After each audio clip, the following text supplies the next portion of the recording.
Gotta wake up.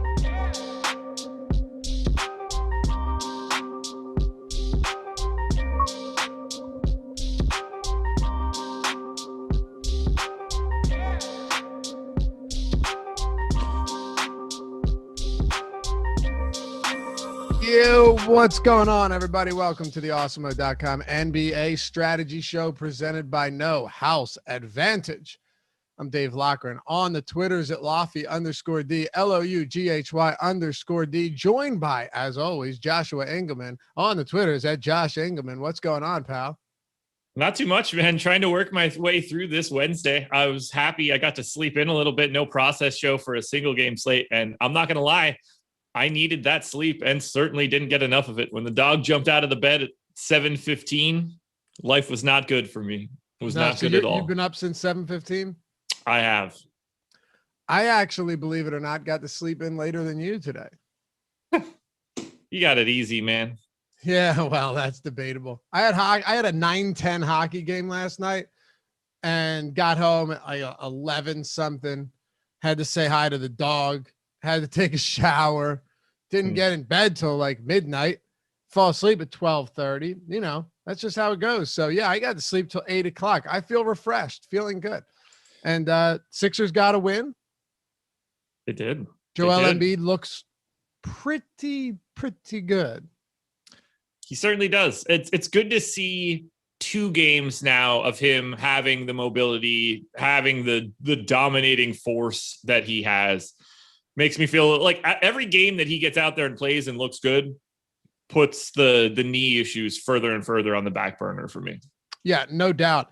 And we can jump into that. And of course, the Clippers in Utah. Before we get to this single game slate tonight, game 2 between the Denver Nuggets and Phoenix Suns.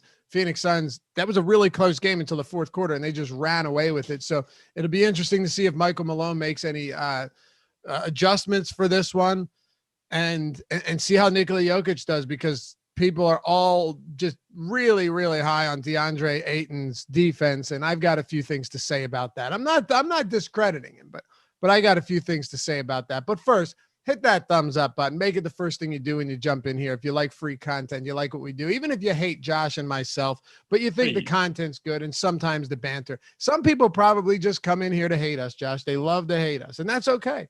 Maybe mostly they hate us because they ain't us, man. Debatable. But anyway, hit that thumbs up and subscribe to the channel. That's the biggest thing for real. Like the YouTube algorithm is a fickle one. And the more subscribers, the more interaction, even when you comment down below, good, bad, or indifferent, it helps us continue to grow this channel and reach more people. And share these videos with your friends if you think we do a good job. Appreciate you guys. Can't do it without you. So we'll get to the showdown. We only have one game today, and still huge prize pools, like still $100,000 to first. So there's no shortage of opportunity to make money. And I think, as Adam and I talked about at length on the deeper dive in the last showdown slate, Josh, This is not about playing the good plays. Everyone knows how to play the good plays on a showdown slate, okay? It's so much more about, first of all, figuring out what you want to do. Some people say, hey, I'm fine chopping it 1,000 ways and winning $17, right? Or $50 in a chop. Yeah. Other people say, you know what? I'll take my shot. I would much rather get an opportunity to win a large sum of money.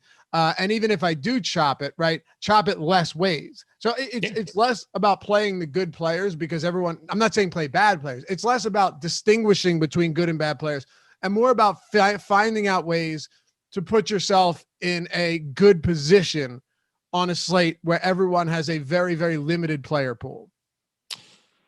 I'm looking at our ownership right now on FanDuel, and Jokic is such a ridiculously good play that we somehow have him projected for negative 0.1% ownership at the utility spot. He's in 100% of lineups. Wow. Come on. Yeah, he's 99.9 is the ownership on Nikola Jokic right now. Now, of course, this is FanDuel.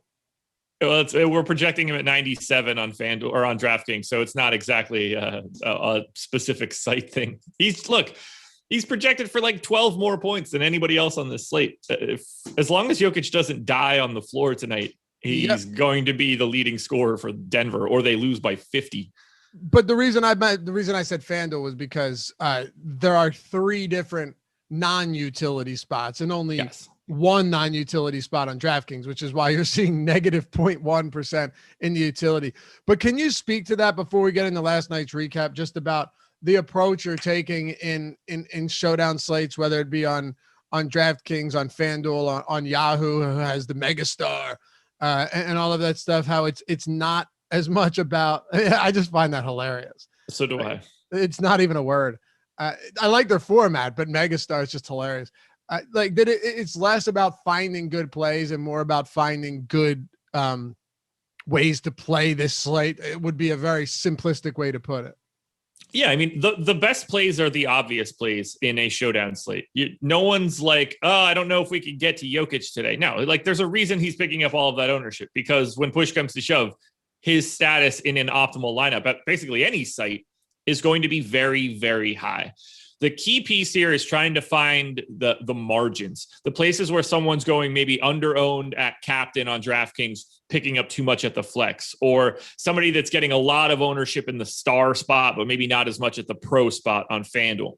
Paying attention to ownership on a showdown slate is so important, because every little decision point has a trickle down for everything else. So guys like, what's an example of somebody I'm going to be looking at today? Someone like Michael Porter Jr., if you feel he's healthy, probably going a little bit underrepresented at the pro spot. He's someone that you can get to. We see guys get a little bit over-owned or under-owned at MVP. I mean, I thought Jokic was going to be under-owned at the MVP spot today. Boy, was I wrong.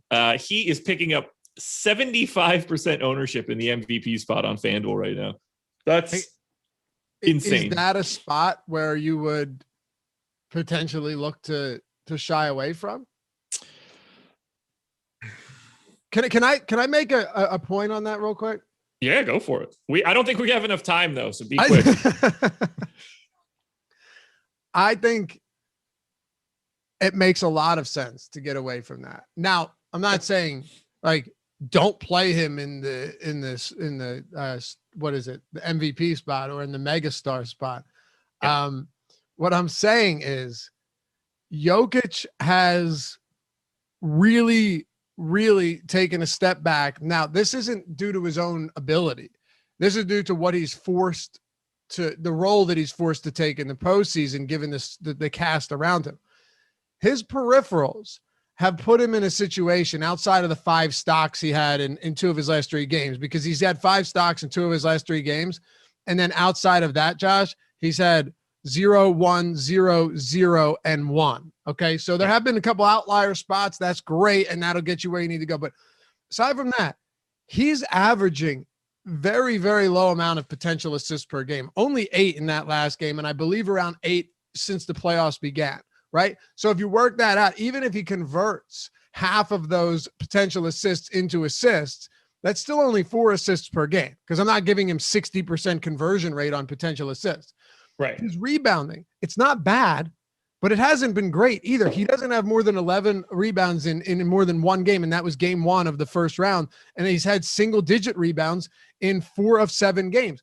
So he needs those points. He really, really needs to score. There is a way, and we've seen it, that Nikola Jokic could still have decent numbers, but not phenomenal numbers. And like game 1, Chris Paul is who you needed in your, say, captain spot on DraftKings or in your MVP spot on FanDuel. So clearly he's the best play. He's the highest upside play. But I don't think Nikola Jokic, given the role that he's been forced to take on in the postseason, is as much of a lock as he would have been if this was a regular season game. I'm totally with you. And it's weird to think about it like this because he's unquestionably the top play across both sites. It's not close. Totally agree. Not close at all. Not even close. If we just assume that my data is spot on for right now from probability standpoint, Nikola Jokic shows up in the optimal on DraftKings in the aggregate 82% of the time. We have him projected for 97% ownership. And I'd like to think that my data is a little bit more accurate to realistic life. Like, look, there is a chance that everybody gets hurt when they step on a basketball floor. If Jokic rolls an ankle and loses 6 minutes or something like that, he's going to have a hard time paying off that salary as well. So I do like the idea of you're going to lose frequently if you're avoiding Nikola Jokic. Like on a day-to-day basis, the large majority of the time, if you're fading Nikola Jokic, you're losing because of it. However, I think that the gap in how frequently you should have him is a little bit too big now. And taking that shot of not having him could pay you off down the line. If we're seeing him be in every single lineup on FanDuel, I'm going to take my chances in a chunk of lineups and not have him. If we see him in 97.4% of lineups on DraftKings, I'm going to take my chances and have a little bit less than that. Maybe a lot of bit less than that. Because when he doesn't succeed, when something does go wrong, good God, you are going to be printing money because no one else is going to be there with you. You're competing against basically nobody. But, we're talking about like 9 days out of 10, you're probably losing a significant sum of money. I agree. But I see this differently than I did with Luka Doncic the other day when Luka was in a showdown slate. Because Luka, I had very little interest in getting away from Luka in any of the top spots. And I think you could say the same about Jokic as well. But Jokic is scoring a lot. But there are other players on this team that are playmakers. There are 0 other playmakers on the Dallas Mavericks. And that to me is really important. Like there are other players that can do things on Denver. Maybe they're not great at them, right? But they can do things on the court. There was nobody else in Dallas that could. So I do see it slightly different. Maybe you disagree, but I do see it a little bit different than it was with Doncic the other day.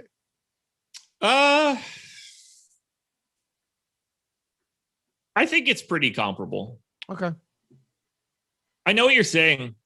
And I do think, do I think the supporting, I don't know, like Michael Porter Jr. is going to just shoot more than Kristaps Porzingis was shooting. So that doesn't help. And Monty Morris and Facundo Campazzo are going to distribute the basketball more than Tim Hardaway and Dorian Finney-Smith are going to.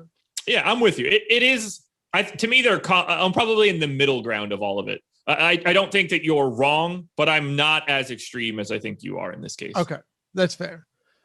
So, we've already dived into it. I guess should we? I guess we're going all over the place today. It's only one game. Yeah. We can kind of just take this as we please. But let's just keep going with this. Why not? I mean, once in a while, we got to give the people what they want and maybe talk more basketball on the actual slate day of the slate. But what were you going to say? No, so I'm in lineup study right now, trying to find a situation where Jokic would have been a bad play. And I can only imagine this is the case. Game 1, 2, 3, 4, 5, game 5 against Portland. They lost by 20. Jokic had 28.25 DraftKings points. I'm trying to pull that showdown slate up to see what ended up being the optimal lineup, because that is the exact situation that we're talking about right now. I can't see a scenario where he's in an optimal when he scored 20 something fantasy points as the most expensive, or maybe second most expensive guy. So that was May 29th. While you look that up, yeah. I'm not in any sense suggesting you fade Jokic. What I'm saying is maybe having Jokic in the utility spot makes a lot of sense, or not in the MVP spot or the megastar spot. What I mean is, like, is there any way you don't want Jokic in any lineups today? That to me is a tough ask, because like you and I said at length on that showdown slate, right, about Doncic, it's like Luka Doncic in the utility spot could score only 40 or 38 and probably still be in the optimal many times. It's just that not in the captain spot. So Jokic could have a bad game, like the 28 one you're talking about. I'd be curious to see if he was in the optimal at all. And here we go. What do you, not at all. Norm Powell, captain spot, CJ McCollum, Dame Lillard, Facundo Campazzo, JaMychal Green, Yusuf Nurkic. Okay. And wait a second. Jokic was 63% owned there, 26 points. He was 90.3% owned. How many Nuggets were in that? 2. And 4 Blazers. Okay. Yeah. So it's possible. I mean, 1 out of 7 playoff games, he wasn't in. I'm assuming it's only 1. I'm assuming he was in the optimal in every other one. So. Oh yeah, I would imagine. The interesting piece is when it comes down to ownership, because in this case, in this contest that I'm looking at, he was 90% owned in the aggregate. That's different to me than being 98% owned like we have him today. Okay. Like at 90, that's pretty much where I think it should be. Like to me, that's within the realm of possibility that he's neutrally owned. And I would probably end up being with the public. But if you told me for sure that he's 98% owned today, I might not play him in a single lineup and hope that today is like game 5 or whatever, and I get that combination, because you got a much better, like, you're not going to be duping with all that many people. I mean, just reading through the dupes at the top of this contest for the day that Jokic busted. First, the lineup that won, no duplications. How about 100,000, 50,000? There were, it was the $15 fadeaway, 20K to first. There were 5,500 people in it. And he soloed it. Yeah. And we're talking like everybody else around there, 2 dupes, 3 dupes, 2 dupes, 3 dupes. But like some of these lineups were duped 250 times, 60 times, 50 times. It's a mechanism to get there if we really do believe that his ownership is going to be butting up against 100%. Yep, for sure. That's a You're great just going to lose. You're going to lose a lot in terms of frequency. Yeah. But get paid off significantly when you win. I like it. And I'm glad you pulled that up, because is it possible? Now, granted, you're good at speaking to the math of all this stuff. I'm good at asking the questions that can pull this from your brain. When it comes to a showdown slate, are we not saying, okay, take a 2-game, a 5-6 game slate, even a 2-game slate? Are we not more willing to take a very low probability play on a showdown slate? Are we not more willing to do that on a showdown slate than on even a 2-game slate? Because on a showdown slate, that 1 out of 10 chance, right? Like that 10% chance is the difference between chopping it 1,000 ways and potentially soloing it or chopping it 3 ways. So are we more willing to accept lower probability plays, or should we be more willing to accept lower probability plays on a showdown slate? I think so. Yes. Okay. You get what I'm asking, right? I do. When you get bigger slates, and this is one of the bigger problems that I see in chats, and whether that's our premium Slack or YouTube, you get a lot of people trying to play these 1% type guys on a 5 or 6 game slate. And there's basically no utility in that unless something is just wildly wrong. It's not in your best interest to solo out one guy that's picking up absolutely no ownership at all, and then you end up having like 30% of him. The most likely scenario there is that you are making a mistake somewhere. Otherwise, he would be slightly more owned. And we get a lot of people trying to hit that, like, it's not like football where you hit that flyer of a wide receiver that ends up scoring 3 touchdowns and it actually does matter. If you hit that, this is the Ben Raza situation. You got to get that guy, you got to get him right first, and then he has to also be a 2 standard deviation plus scorer as well for that to even be relevant for you. So some people, we generally overthink it. In a showdown slate, there's so much, because on a bigger slate, you're not worried about duping because you're not going to dupe. Or if you do, it's one single lineup that's duplicated with you. On a showdown slate, there is a lot of utility in having less people having the same lineup as you when it wins, because I mean, we saw it, was it 2 nights ago, where the lineup that won in Showdown was duped like 800 times or something stupid. Yeah, there were people sending us screenshots of like $5 wins because they chopped a Showdown 1,000 ways. Yeah, like in theory, you probably shouldn't have had that lineup. Right. Yeah, I know. There's something else I know. Well, Mike, even if you're not playing Showdown, happy to have you with us, man. That's pretty sweet. And wanted to read this real quick. Where is it? I always lose this shit, man. Can't find it. All right, I'm dumb. I think I know what you're looking for. Josh is the best DFS host at Awesemo and is incredibly handsome. Thank you guys so much for that. I really do appreciate it. That was from Justine Loughran. And I love his purple shirt. Yes. I think that's what I'm seeing. Oh, here it is. Nate D. Is it NFL season yet? Laffy D putting out some good content. No, it's not. It's not NFL season yet, but wait, were you really looking for this one that was basically complimenting you? Yeah. well, what I was looking for is I wanted to refer people to our fantasy football videos because we're pumping them out like crazy. And they've been a lot of fun to do. They're short form, as we call them, smoke break videos or dumper videos. You go in to fire one off. Maybe you're in there for 5 minutes. It depends. How what the severity is. But you check them out. They're just all different stuff. So yes, that's exactly what I was looking for. And thanks, Nate. So I guess what I'm saying with all of this, to kind of put a bow on it, is nobody in here. It drives me nuts that you have people being like, how are you guys recommending a Jokic fade? No one's recommending that's silly. Most of you have been watching this long enough to know that's not what's going on here.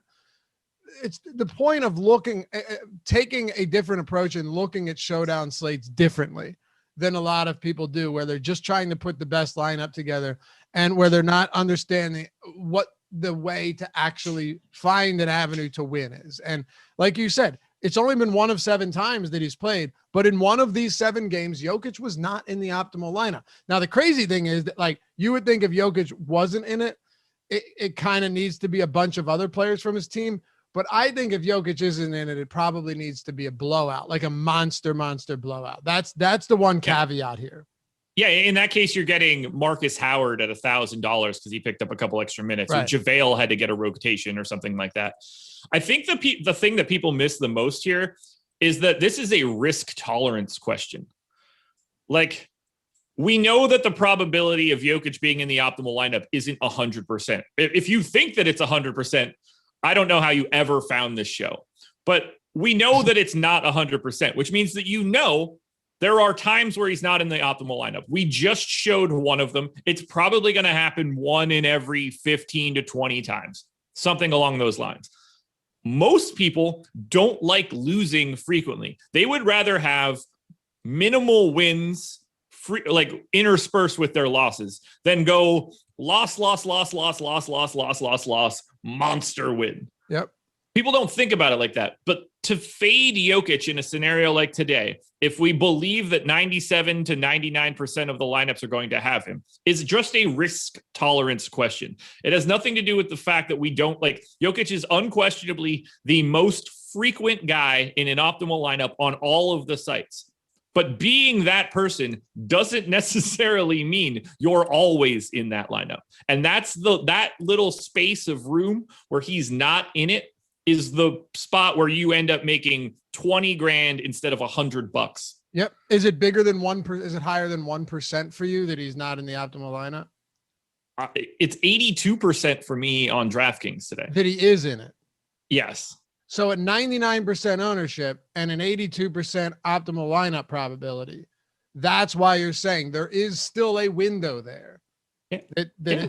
And look, you're not playing 150 lineups and playing Jokic in none of them. Right. Although I will say, I don't think that that's crazy. Wow. Okay. Really? I'm all ears, man. I think this is important stuff to talk about. So I will say that it's probably wrong, but I do think when you get, when you get to those, so much of it is determined by what that ownership number really is. Like if he really is in 99% of lineups, yeah, you're natural. Like it's going to be very difficult to find unique lineups that also still have him. You're probably chopping pretty significantly. You can corner the market on a lot of different combinations of the most likely lineups that don't have Jokic by just not having him at all. But again, this just comes down to risk tolerance. How, 88% of the time he's going to be in the optimal lineup, and you might not be putting any lineups in the green. That is a very realistic scenario. But at the same time, you could look like Vacation for Life, who played a single bullet without Jokic in there and took down 20 grand by his lonesome. You can play a lot of showdowns, max entered, by doing really ridiculous things like fading aggressively when you cash out for 20 grand with no one else on a showdown slate. Yeah. And he will be in the optimal lineup more frequently than anybody else by a lot today. That doesn't necessarily mean that you should only have Jokic. Yeah. He'll also be in lineups more than anybody else, 99%. So yeah. Like if it's appearing that we're going to have him in basically everything that people don't screw up on FanDuel today. Because FanDuel is slightly different than Yahoo. Right. Yeah. Outside of dummy lineups, he's probably in everything. I take my chances. It is a risk tolerance thing. Like if your risk tolerance is very low, right? And your 401k is in the lowest risk setting, you're in bonds and, right? Like I do. You're just not really, you have low risk tolerance. You just want to see like this and then that and then that. Yeah. And then by the time you're 65, you're like here. Yeah. With something like this, you're like this, you're like this, you're like this, and then you're like that. And it doesn't always happen. But if it does, you have to be willing to have some shitty nights, and not everyone's willing to do that. And that's okay. Like if your style of play is you just want to cash and you're okay chopping, that's totally fine. But there are some people that would rather play showdown slates knowing that, hey, this is probably not something that I'm going to have success with every week. But if I play it this way, there's a possibility that I can have a huge, huge week and I don't chop it with 1,000 people. That's all we're saying. Yeah, exactly. It's not. Look, if you're playing a cash game, it's the exact opposite discussion. If you're not putting Nikola Jokic in that lineup, you are, there you go. That'll work for me. But in GPPs, it's not about the probability of success in relationship to what everybody else is doing is the key tenet of all of this. Right. I think you can get really weird tonight. I think you can too. What would you expect his ownership to be tonight? 95%. Does that feel like about right to you? Sorry, Jokic? Yeah. Like in the aggregate across both sites, 95% feels sort of like an upper bound. Unless Jokic got priced incorrectly. Like unless somebody showed up and they forgot to add the extra zero and Jokic was $1,500 or something. At which point then, yes, you're going to have him everywhere. I'd say, yeah, around 95%. I want to say, hold on. Let me just check something real quick because I'm going to hit Steven Leibowitz's question quick. What's the chance that Jokic is in the optimal but not the captain? For me, the way that I ran it, 52%. Really? Yeah. I have him 30% in the captain, 52% at the flex. Okay. So pulling up, All right, here you And go, Josh. Do we have the boom bust tool updated yet? Yeah, hold on, real quickly. I was in the showdown fadeaway 2 days ago, and I have Jokic's ownership from that. He was 94% in that. Okay. 31% of the captain spot. Devin Booker was 86%. Chris Paul was 53%. You know, those are some of your highest owned players. But yeah, 94% Nikola Jokic in game 1. Okay. Yeah. So I think 95% feels like a proper upper bound. Yeah. And guess what? If you didn't have Jokic, you weren't winning. Right. I get that. But, you know, Jokic in that one also was not in the captain spot. It was Chris Paul. So there's different ways to go about this. And I think strategy is far more important than trying to talk about like who the good plays are. But we can talk about some guys that we really like here. Before we do that, No House Advantage, sponsor of the strategy show. You guys already know what they are. If you don't, though, if you're new to the channel, first of all, hit that thumbs up. We're very close to getting 100 thumbs up on a smaller show today with a showdown, but all support's appreciated. No House Advantage, peer-to-peer player prop platform. What's that? Very simple. It's like tournaments, right? It's like any GPP anywhere else, except with instead of a salary cap, you have player props. You're picking the player props on the site. And let me tell you something. Dude, some of the props yesterday were such intense smash spots that like they had Embiid 7.5 rebounds, Josh. 7.5 rebounds on Embiid. There are some that if you're not like, seriously, if you're not going over there and putting some of these lineups in, and the ones that you like the best go at the top of your lineup, they get the most points. The ones that you're least confident in go at the bottom. So you're getting more points for the ones that you like the best. If you're not checking that out and putting some of these lineups in, I don't know why it's such a great way to build your bankroll. And when you use the promo code Awesemo, AWESEMO, you get $20 on your first deposit when you sign up. You download the app at No House Advantage or go to nohouseadvantage.com. Like so many different ways to make money here, including the fact that we have the No House Advantage player prop tool totally for free. And we have the optimal lineup tool totally for free every single day of the week at awesemo.com. You don't have to pay a cent for that. Check it out. Use the promo code Awesemo. And like I said, these props, that 7.5 Embiid prop, that doesn't change throughout the day. I mean, that's crazy. Find that edge. And you might be like, well, everyone's going to see that. No, not everyone is. I can assure you that not everyone, don't give people credit that isn't deserved, especially on some of these smaller sites. Like, yeah, on DraftKings Sportsbook, I guarantee you, Josh, that gets bet up to 9.5 in 20 minutes, right? Like in 30 minutes. Yeah.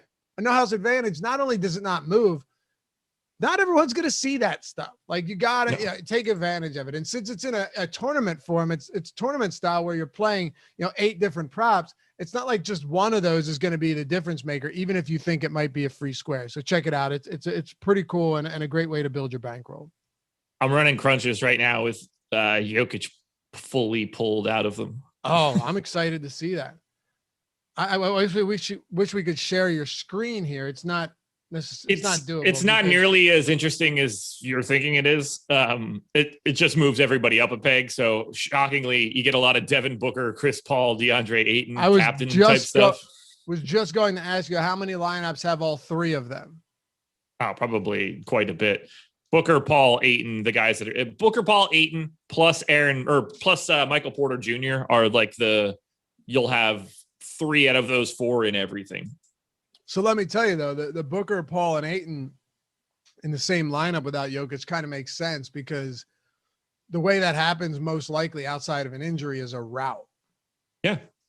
You know? Do you think Michael Porter Jr. plays today? I don't know. I mean, I'm approaching it as if he is in.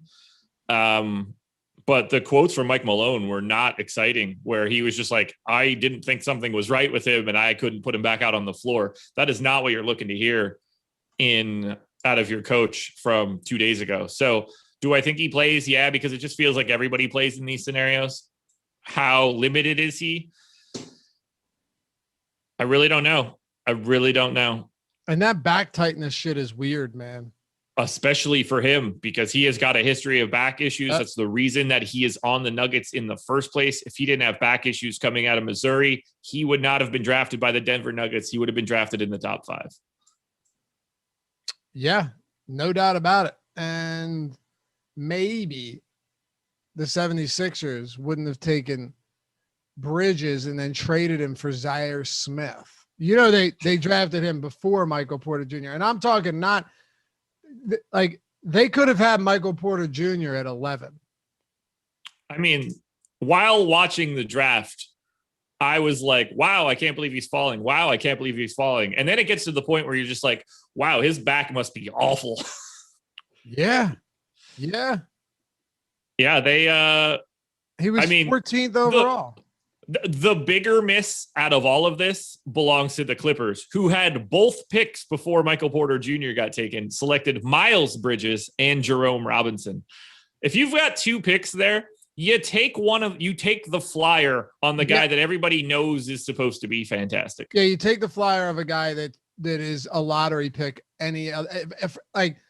Michael Porter Jr. was the consensus number 1 overall draft pick, like for a full 6 months leading up to the draft. Not these 6 months leading up to the draft, but for a 6-month window period there, people were talking about Michael Porter Jr. is the number 1 overall pick. Yeah, the Clippers, huge miss. Although you can make a real case that Philly would be better off having Mikal Bridges, but that's neither here nor there. Well, I can make an even better case. Actually, I can make an ironclad case that Zaire Smith was not the answer regardless. No, he has played 13 games in the NBA, 143 minutes, and he is no longer in the NBA. Yep. That was great. Although they gave him like AIDS or something when he first got there. They fed him like the wrong food and he had allergic reactions. Yeah, that along those lines, right? It was the Sixers rookie curse, man. It's crazy. Maxi's the only one to escape that unscathed so far. Here's the thing, right? If Porter doesn't play, JaMychal Green played a lot of minutes. He was on pace to close that game. Not a lot of minutes, sorry, but in the second half he did, right? He played 4.5 in the third. And then when Michael Porter Jr. was removed from that game earlier in the fourth, JaMychal Green was already on the floor, but he played 10 minutes, would have closed that game out if Malone didn't empty the bench. So would have played around 25.5, 26 minutes. That's only with the blowout run. If Michael Porter Jr. doesn't play, are we getting 28 minutes from JaMychal Green and 20 minutes from Paul Millsap? I think we're getting right out of the gate. I think we see a couple additional minutes for Aaron Gordon. I think that kind of just has to happen. And that kind of changes his scope. I would say JaMychal Green would be the most likely scenario for picking up additional run. And then who is the next guy up? I think we probably see Shaq Harrison make his way back into lineups in a minimal way. But I think JaMychal Green and Aaron Gordon would be the 2 guys that get the biggest benefit if that happens. Not Millsap. You don't think Millsap gets any real advantage here, huh? Not really. He's a +1 fantasy point per minute guy. That's the reason I mentioned this. If Millsap even gets to 18 minutes at this price point, and because you're not playing him at the captain spot, obviously. So right. Millsap in the utility is $2,600. And, arguably the cheapest viable option that you could get to, unless you're talking about guys like Dario Saric or Torrey Craig is someone that probably gets a little bit of attention here. Marcus Howard has played 13 combined minutes in his last 2 games. At that price point, Paul Millsap, if Michael Porter Jr. is out, I don't need Millsap to get 24 minutes is all I'm saying. Even if he gets an additional 5 or 6, I think that could be pretty significant. I think I was answering that question differently than what you're looking for. Do I think that Millsap from a DFS perspective takes a big step forward? Yes, because every one of those minutes is really important at that $2,600 salary. My first thought of looking at this was, where does the actual benefit go on the floor first? Gotcha. But no, Millsap, just giving Paul Millsap 4 more minutes is going to put him in optimal lineups on DraftKings like 30% of the time. He probably becomes like the 3rd best play on Denver. Okay. Yeah. Look, I'm with you. And hey, Josiah Coleman, welcome to Team Awesemo, brother. If you guys hit that join button down there, you get in on everything we have to offer. It's $2.99. And like I said, at the end of the week, we'll be giving you some cool stuff that we're going to do on top of it. You got the emojis, the badges now, a couple other things, but yeah, we're a family here at Awesemo. So I love seeing people join the team. And of course, don't forget all these shows. If you don't want to watch them on YouTube, podcast form, whether it's Apple Podcasts, Spotify, whatever it is, it's out there. Just search Awesemo, AWESEMO. And when you do that, if you want to leave a review, it's greatly appreciated. And leave your Twitter handle or your email, because every single week we do a random winner for an Awesemo Plus Platinum free week, everything on the site. So be sure when you leave that review and your rating to leave your email or your Twitter handle if you want to be included in that as well. So, yeah, I guess this is the biggest thing with Porter Jr. And I think it's a legitimate shot that he doesn't play today, or that this could be an Anthony Davis scenario. Everyone was worried about it being Embiid. This could be a spot where Michael Porter Jr. tries to tough it out and doesn't get there. I'm serious. Like that back, if that tightens up after a few up and downs on the court, I wouldn't be shocked at all. No, neither would I. Perfect opportunity to say, watch the deeper dive from 7:30 to 8:30 tonight, and then live before so lock late. 8:30 to 9:30. I don't want to hear your it's so light, late. man. I got to do live before lock till 9:30 tonight. I'm normally in bed at that point. I know you are. I'm getting jobbed on this one, man. What am I going to talk about for an hour from 8:30 to 9:30? I don't know. I'll tell you what, though. Adam and I did like the best showdown show we've ever done and went almost over the hour the other day because we talked strategy more than just top plays. And that's what it all comes down to. I really think so. Like, well, don't worry. Greg and I are going to talk strategy, plays, everything that we could possibly touch on, we will be touching on. And I'm going to have to try to take like an Adderall or something like that to stay up that late. Oh, you're an Adderall guy, huh? You got if I need to be. You got all type of pharmaceuticals laying around in that house. I don't mess around, man.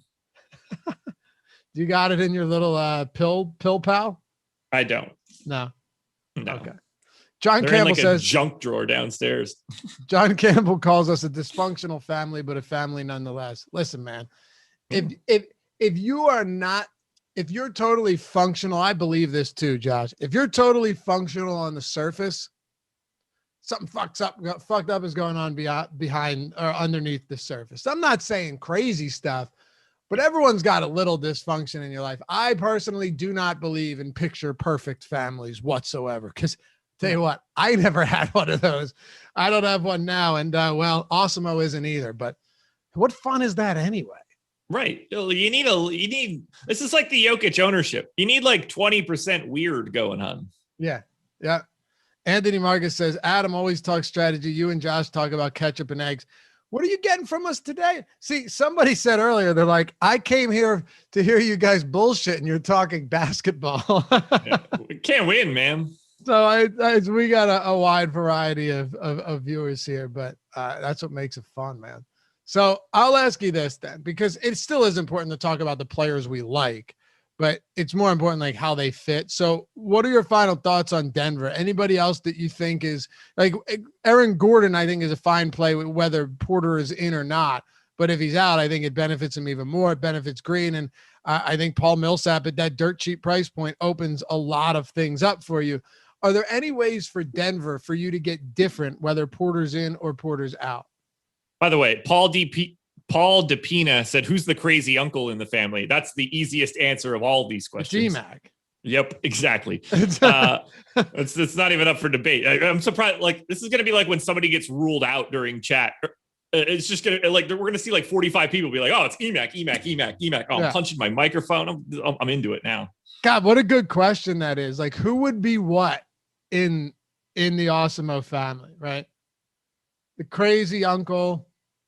And I mean, there's got to be a million different things to get into, but some of them are just insulting, and I wouldn't do that. And not to say I would insult anyone on Awesemo, but like some of the labels that I haven't even dished out yet would be insulting once we do dish them out. You know what I mean? Oh yeah. So, and whatever I'm getting, it's certainly not going to be the one I wanted the most. Right. Exactly. Yeah. Like this isn't going to be like a high school play. I'm not running out to look at the paper and be like, oh, I got Romeo. Cool. No, I'm not. Right. I'm going to be a stagehand in this scenario. Right. And it's not like, in the year most intelligent, most handsome and all. It's going to be something just wildly insulting because, most likely to eat 100 pizza bites on a live stream for people's amusement. Yeah. Theodore says, Josh and Lavi, do you think you could beat Greg in a race? He said he was the fastest guy at Awesemo. If you gave me time to stretch my legs out, yeah. I don't want to tear anything. But I have no concept of. But that's what I was gonna say. I have no idea. What I do know is that he doesn't look that tall, and I guarantee I have much longer strides than Greg. If we're talking like a 40. Yeah, I wouldn't even know where to start on terms. Like how tall do you think Greg is? I don't anywhere between 5 foot and 7 foot. I don't think he's 7 foot. Well, you never. He's 5'8". Okay, so so would you? Aren't you 6'2.5" or something? 6'2". 6'2". I don't know where the half came from. It was either 6'2" or 6'3", so I found the middle. I don't know. I am 6'1.5", so I got some height. And there's no telling, man. But the thing is, I don't know if I'm fast because it's just been so long that I've ever cared to find out. Although at the beginning of quarantine, I was running 40s with the neighbors while pissed drunk and recording it. I think the word you were looking for, I was drinking 40s with the neighbors, pissed drunk. No. By the way, Pete the Heat in chat right now saying, we talking distance or sprint? Man, you better beat all of us in distance. Yeah, exactly. Pete, if you... Or you better start looking for those early KOs. I'd be dead, Pete. In a sprint, though, where I have zero concerns about stamina, like that's what I'm saying. If you put me in a sprint situation and all I need to do is loosen up my legs a little bit, I think I got a chance because I got the strides going, Yeah, you certainly don't have lungs built for distance right now. Most likely to appear on a live stream butt naked. APKS says, oh, Adam did that already when we were at FanVice. He lost a bet and had to do a naked stream. I wish I could find that. Now, granted, we never knew if the bottoms were on or off, right? Because as you know, Josh, this is a waist up show here at Awesemo, waist up occupation. But Adam did a show without a shirt on. Like you can see. What is it with these FanVice employees doing wildly inappropriate things? Yeah, I know. You know what I was thinking of a bet that I was thinking you and I were talking about crazy bets like that we could do, you and myself, and we couldn't come up with anything and no one gave us great ideas. No. I thought of one that would be outrageous. Oh God. Right? You have to dye your hair blonde, like Mark McGrath style from Sugar Ray back in the late 90s. So like Josh Engleman style from back in the late 90s. Did you do it? Yeah. Oh man, I got frosted tips in my senior picture. Would you do it and you have to wear it on shows for a week? Yeah, I don't give a shit. I would too. I mean, I wouldn't even. But you would do it? Yeah, well, of course. All right, we got to book something. Then. It's just hair. I know. And like, yeah, and I wear a hat all the time anyway. But that would be a phenomenal. Like I'd need Justine to do it. Like go in and frost them up. But that would be hilarious. I'm going to the salon and getting it done. No, you're not. Correctly. No, I'm not going to put sun in and just go stand in my yard. Wait, you'll go to the salon and ask them to frost your tips? No, you would not. Why? I mean, I've already done that in my life like 30 times. Why should it change I know, but now? it's 2021. It's not 98. You do it? Okay. Yeah. Right. If I'm going to have it done, I want it to be done right. I don't want to do it myself and then find out all my hair breaks off. You have to document it though. Okay. All right. Let's book something on Friday's show. Okay. All right. We just got to think of something. That's fine. You guys usually in chat are here's how long you have to, if we're going to be able to find this bet fast enough. I don't know if we are or not. So we'll try to think about it. If we can do it and get it paid off quick enough, you have to keep it as long as the NBA finals lasts. Oh no. Wait. So that could be like 8 days or 2 weeks. Okay. So wait. I'm sorry. So we would do it at the beginning of like the bet would explain this one more time. I'm just thinking like for the amount of time you have to have your hair dyed to be whatever color that we're determining it needs to be would be the length from the start of the NBA Finals until the final game is over. Okay, but what if it's a finals bet? Like, would it be okay? So the finals went 12 days. Now you have to do it for 12 days. Sure, that works. Gotcha. Without a hat on every stream. Yes. Oh my God. All right. So you're saying it has to be blonde. Do we want to talk about any other potential colors? Sure. It just has to be egregious. Okay. Okay. I just can't be like, oh, I went to almond instead of cashew color or whatever. Right, It's just, you don't even notice. No, it has to be like easily identifiable. You need to go on stream or I need to go on stream and one of us has to lose our shit and chat has to just blast us is what it is. I'm either going blue if I lose, like ninja style. Would you do whole head blue? Yeah. I think gray would be hilarious. Oh, that'd be great. Like gray or silver fox gray? Silver fox gray. Oh, I love it. I love it. Purple hair. Yeah, green. I always find green kind of just dirty looking, but yeah, you know what I mean? It's kind of just ugh. But some of the other colors I can get down with. Yeah. I would do pink. That'd be fine. Okay. I can't wait to bounce this one off of Katie when I walk out of the show. Oh, dude, I can't just eat at work right now, but I will be thrilled to tell her that if I lose, I can't lose another bet, can I? Oh wait, no, you beat me on the last one, but it wasn't a shame bet. No. And I don't think you're going to dye your hair in solidarity with me on this one either. Would you do it with me? Absolutely not. Really? See, I probably would because I'm probably would, but now I won't because you said you would. And that was just a test. No. If we were in the same place, yes. Now, no. What do you mean if we were in the same place? Like if we lived, like if we did our show to go to a salon and be like, here's how we're doing it. Yeah. Then I would be more likely to do it with you. But now it would just be weirder. I was thinking we should have like an Awesemo shame bet, right? Like for, even if it were for the Super, like whoever finishes last has to do something wild like that. Like the shame Olympics? Kind of, yeah. Yeah. Okay. That'd be fun. Man, what are we going to bet on? Like Jordan would have to be in it too. Like how confident are you in the Sixers right now? Well, you know, I don't have them to win the finals. Sure. How confident am I in them to win this series? You want to go series? I don't know. I'm just trying to think about a way that I can bet on the Sixers and finally be right. Listen, we'll come up with something for Friday. And we'll come up with something for Friday for sure. You guys got to give us some good ideas though. Like give us some good bet ideas that and make them realistic too. Right. Like just your jokes are going to land nowhere for us. Someone was like, if Jokic isn't in the optimal tonight, Josh dies. I mean, that's just wildly unfair, right? Like he has an 82% chance of losing that bet. Yeah, like we actually know that. If he's not in the optimal tonight, you guys should all. Never mind. Never mind. Not going to tell you guys to do a bunch of really not great stuff. Okay, yeah, not that. Let's shy away from that. Let's talk about the Suns. We already hit on a bunch of this. What's up? I forgot we were still talking about it. Yeah, we're almost there. Don't worry. And by the way, all of the tools you hear about, ownership, player projections, top stack tool, boom bust tool, all of that stuff, lineup builder, fantasy cruncher add-on, awesemo.com/join. If you want to get 15% off, all these tools created by Alex Baker, Awesemo himself, #1 ranked DFS player. He created these tools and more specifically uses these tools and has used these tools to win a lot of money. You see the Awesemo avatars all over the leaderboards every night. You look for yourself. I'm not telling any tales out of school here, Josh. They're everywhere all the time. That's why we have the Hall of Fame segment, so we can showcase what you guys have done, but also show you that this stuff works.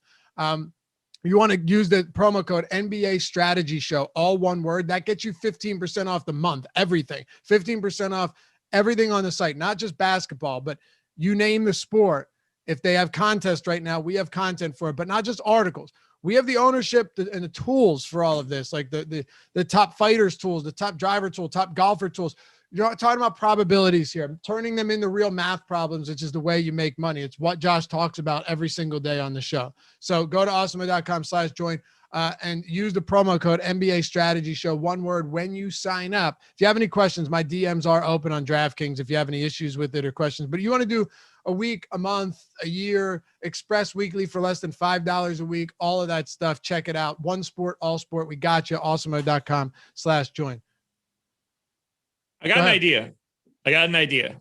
You and I do a draft, snake draft style, trying to predict who wins the finals MVP. Oh man.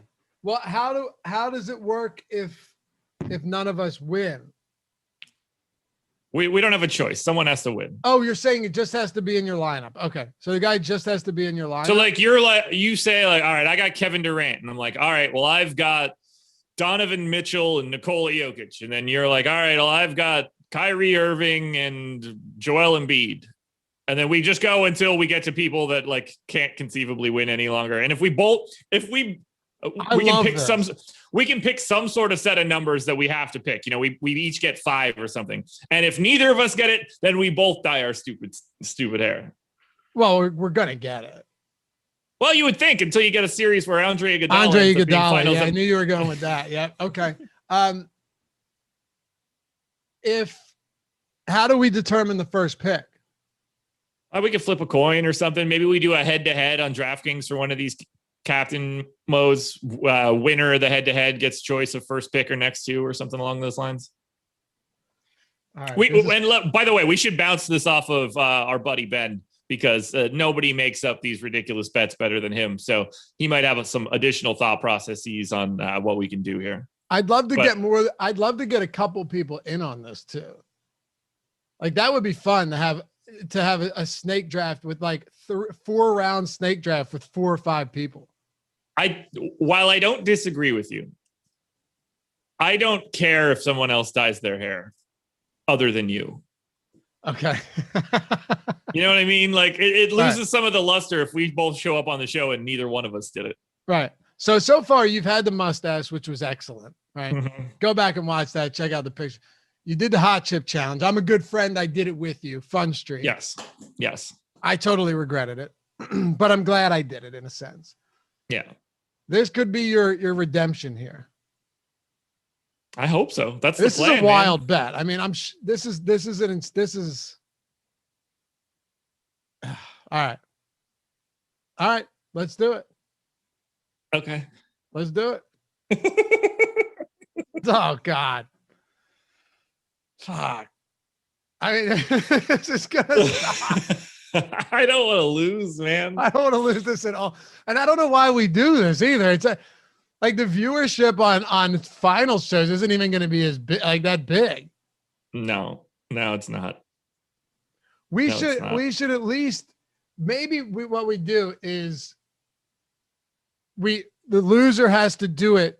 But once viewership, at a spot where viewership picks up, they have to do it right at the beginning of that. Week 1 of the NFL season. Yeah. Sure. I don't want to do this and have 15 people. Not that we would, but I don't want to do this and have a couple hundred people watching. This has to be. Maybe I do actually. Maybe I want the least amount of people watching as possible. I'll have to go back and see how our viewership was for the finals of last year. All right, we'll play it out. Devin Booker, Chris Paul, DeAndre Ayton, the big 3 here. But if you didn't have Mikal Bridges last time out, you were screwed anyway. Yeah, and for now, I think Bridges is probably a neutral play. I think Devin Booker's looking relatively neutral as well. He's pulling up the most ownership from the Suns. The guy that I'm looking at most is the guy that you're a little apprehensive about right now, DeAndre Ayton, 8,400 on DraftKings. I've got him in the optimal at captain 14% of the time. That's slightly higher than where we have his ownership. But I have him in the optimal at flex 47% of the time. We have his ownership at 37% there. I see a lot of value in going to DeAndre Ayton. There's volatility for sure. You need him to stay on the floor, not get into foul trouble. But I think DeAndre Ayton is my favorite Phoenix Sun in a GPP today. I don't have any reservations about him. What I said is I'm not convinced that his defense was the reason that Jokic only scored 22 points. He did a good job, but if you go back and watch, Nikola Jokic missed 5 attempts. He missed one layup that he pump faked Ayton. Ayton fell behind the basket. And then before he could recover, Jokic misses an easy layup and then misses a putback on a tip in. And then he missed another layup where no one was around him. He missed a three where he airballed it by like 5 feet. And then he missed another easy layup where it was uncontested. So all I'm saying is Jokic very easily could have had another 9-10 points. And he just didn't because he missed some zinc time, missed some easy opportunities. That's what I was saying. But I still like DeAndre Ayton a lot in this spot. It was more so saying I'm not as worried about Jokic just because, everyone is real excited about Ayton's defense. And one more thing. Where is it? Jay Lopez says, maybe dress like a woman with makeup and all. Fella, I'm willing to do some embarrassing shit, but they ain't catching me dead doing that. Maybe Josh would. I would just have to turn the camera around on a normal Thursday. What does that mean? Look, I don't care about what clothes that I wear. I have dressed up like a lady before as a child in elementary school for a dress-up day. You would come onto a stream with makeup and a dress on? Hell yeah. Why? What do I care? Oh, see, not me. I draw a line. It's 2021, man. Open your mind. I don't care what year it is. I wouldn't have done that in 2001. I would do it today with very little effort. All right, so I lose the bet. I dye my hair. No, you lose the bet. I want to dye my hair. Okay, that's what I thought. Okay. Any value here for Phoenix that you like? I think Cam Payne is overpriced at $6K now that Chris Paul's minutes are back up. Cam Johnson doesn't appear to be getting the minutes that I thought he was going to get in this series, so $3K is not going to be there for me. I think like Torrey Craig might actually be the best value option. 2,200. If you're looking to pay down, that's probably the direction that I would be going more than anything else. Dario Saric, if you think that DeAndre Ayton is going to get into any sort of foul trouble, if Saric gets any additional time, he's only 1,400. They did dust him off for game one after being out of the rotation at the end of the first series. So something in that Craig Saric combo would be my most likely. I think that it's Torrey Craig. All right. Someone keeps saying wear a labor simulator. Sure, you wouldn't see it. I think you would see it on your face. I think it probably sucks. Isn't it just like a big ass belly? No, I think it like makes your muscles contract in your stomach. It's got boobs as well. Yeah, I don't know. No, I mean that's I'd rather. I think the hair is more humiliating. Is more outrageous, to be honest with you. Yeah, I gotta go to like the grocery store and stuff. Oh, and had to film it. Oof. Yeah, that's tough. Your daughter's gonna look up at you and just cry. Is Bridges at this price point? He's not that expensive. Is he worth going back to for you, or is it kind of a no man's land price point for him? He's my least favorite of like the guys that play legitimate minutes for the Suns. But I think he's properly owned at 30%. So I don't have much of a take on Bridges. 6,800 is kind of expensive. But I would rather get to Jay Crowder than Bridges today because of the pricing. Crowder's $1,400 cheaper. All right. No, I can't. I'm not dyeing the beard and the mustache too. I'm not going. No. That's clown stuff, Josh. Yeah, no. All right, so wrap it up with this. If you were to build a lineup right now for tournaments, this could be kind of fun to close out the show. Yes. On DraftKings, let's just do DraftKings because you get the captain spot and only one captain spot. Sure. What would you start with? You're building one lineup, tournaments. Let's say the $12 single entry. The pick and roll, I think it's called. I'm going to go with, where the hell did it go? Jordan, if you can pull DraftKings up on a screenshot, I don't know if you can do that right now. We'll build one out real quick before we leave because so kind of wrap up everything we've talked about throughout the show from a strategy standpoint. Let me just correct this. I'm going to go, this is going to be the lineup I'm going to build. You ready? Chris Paul at captain. Austin Rivers, Aaron Gordon, Michael Porter Jr., DeAndre Ayton, Devin Booker. Okay. One more time. Chris Paul captain. Rivers, Gordon, Porter, Ayton, and Booker. So no Jokic. Fade Jokic, baby. Wow. What about if you are putting Jokic into this lineup? Okay. I can do that as well. If we're going to Jokic, let's see. What's my optimal? Jokic captain, Torrey Craig, Austin Rivers, Michael Porter Jr., DeAndre Ayton, Devin Booker. And that gets duped 95 times. 95 times? I don't know. I'm just picking a number, but a lot. Probably. Well, I always loved, on your one NFL model where you had, what was it? The unique, not like a unique rating, but you know what I'm talking about, where it had like how many times would it take for that lineup to be duped?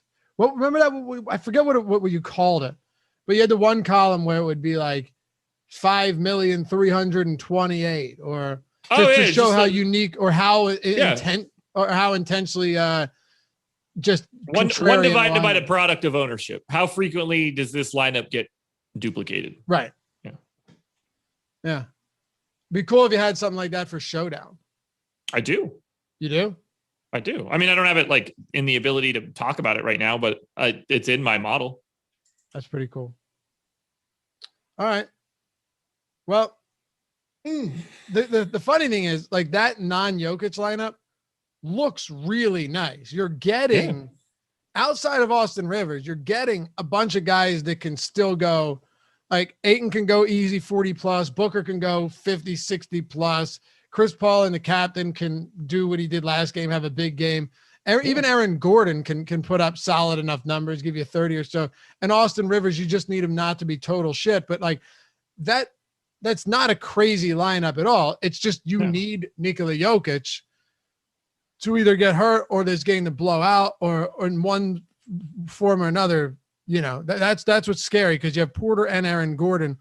What are the chances that those guys are in the optimal along with Rivers, but Jokic isn't? I was looking at a question from Chad of how many points off the optimal is that lineup without Jokic? And I think that's a really interesting question. It is it's a good question for sure.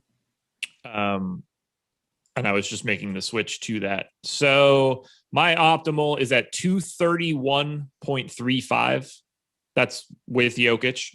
231.35. Okay. My optimal with no Jokic, 221.75. So about 10 points off. Okay. Which is fine to me. Yeah. Look, the very simple thing is it's your risk tolerance. It's whatever you're looking to do. And even if you're someone that's not playing a lot of volume, they have single entry $1 contests, right? With decent up top payouts and a bunch of different ways. So maybe you throw it into something like that. Just do what you're comfortable with. If you're not comfortable putting yourself in a position where 82% of the time you're probably not going to have a winning lineup, whereas the other, I won't say other 18%, you're going to win a lot of money, but there's a good chance that when Jokic isn't in the optimal lineup, you're going to be in a really, really favorable position. If you're not comfortable with that, don't do it. But some people are comfortable with saying, you know what? What's the best way to separate myself from everybody? And in some spots, it might be to say, all right, I'll go with a Jokic fade. It's crazy. It's scary, but we've seen it work before. As a matter of fact, we saw it work a week ago, right? Yes, we did. Josh, your process show on more than one game slates, right? Yes. Monday. Back tomorrow. Friday. Sorry? We'll be back tomorrow. Back tomorrow. The contenders video as well. Every day. They're already up. They're already up. Those are good dumper videos, right? I would imagine, yeah. Josh updates them throughout the day on Twitter at Loughran_D, at Josh Engleman. Follow me at Loughran_D, LOUGHY_D, Awesemo_com. And we'll be back with you tomorrow. Guys, thanks for hanging out as always. This is fun. This is fun. This is good, man. This is going to be good. Oh, God. All right. We'll figure it out. I hear that music queued up already. It's time to go. Thanks to our sponsor, No House Advantage. Go check them out. Use the promo code Awesemo and all the free tools at Awesemo.com. And remember, you want 15% off everything on the site at Awesemo.com. I'm talking everything for the whole month. Awesemo plus Platinum, baby. NBA Strategy Show is the promo code, 15% off straight off the top. We'll catch you back here next time on the Strategy Show.